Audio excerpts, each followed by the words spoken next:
Hey guys, Trayvon Man of AT Design here, and today I'm going to be showing you guys how to organize your layers in Photoshop.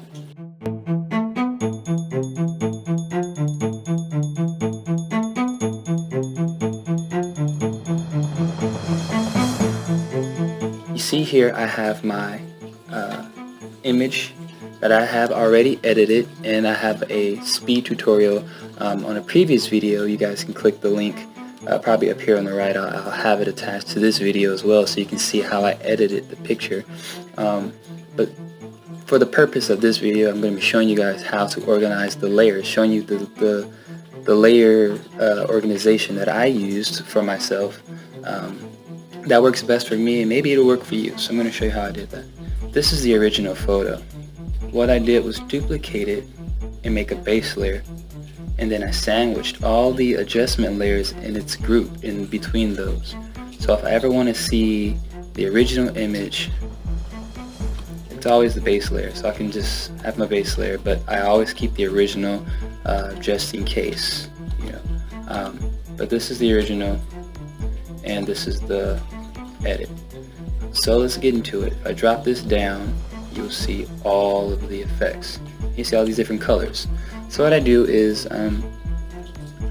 I name every single adjustment layer. That's the most important thing you should do whenever you're creating layers or making any adjustments in Photoshop.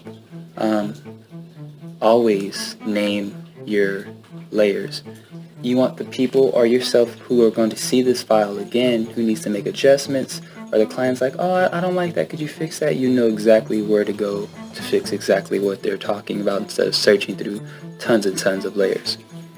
So name, I'll say it one more time, name every layer. That's the most important thing when it comes to organization in your file.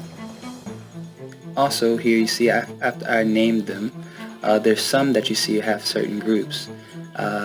If the effect that I'm doing, like micro dodge and burn, it's two files together, the two layers that are together that work to create this micro dodge and burn effect, I'll group them so that they're not mixed up with all these other things. So just to create, just more efficiency, just a nice, neat, and tight look. Same thing with frequency separation.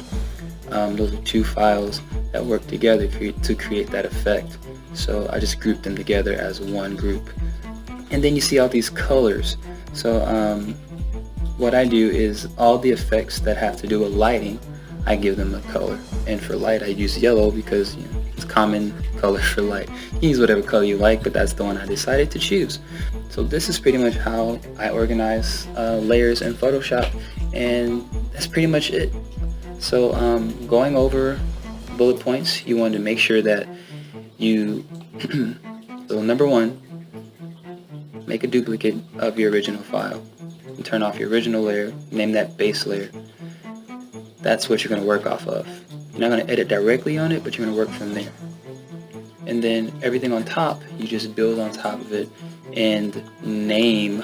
That's number two, name your layers. Most important thing you can do in any PSD file, any Adobe, anything, if you have layers involved, Illustrator, InDesign, all that, name them. So it's you know exactly what you need to go, where you need to go to. Like if you go into a book and you want to read the next chapter, it doesn't have the name of the chapter. You don't know when chapter 1 and 2 and 3 starts. So it's important to name the layers. Lastly, well, not lastly, I will call this number 3. If you do have effects, if you do have effects that, like I said, like micro dodge and burn or frequency separation, that use multiple layers to give that effect, I would name that effect in a group. So I would group those layers and just name it something. So if you use like three different adjustment layers to create one solid effect on your image, group them and then name them something, so that it's just more neat and it's more it's easier to get through your files, so you don't have a whole bunch of layers. And then the fourth thing would be to color.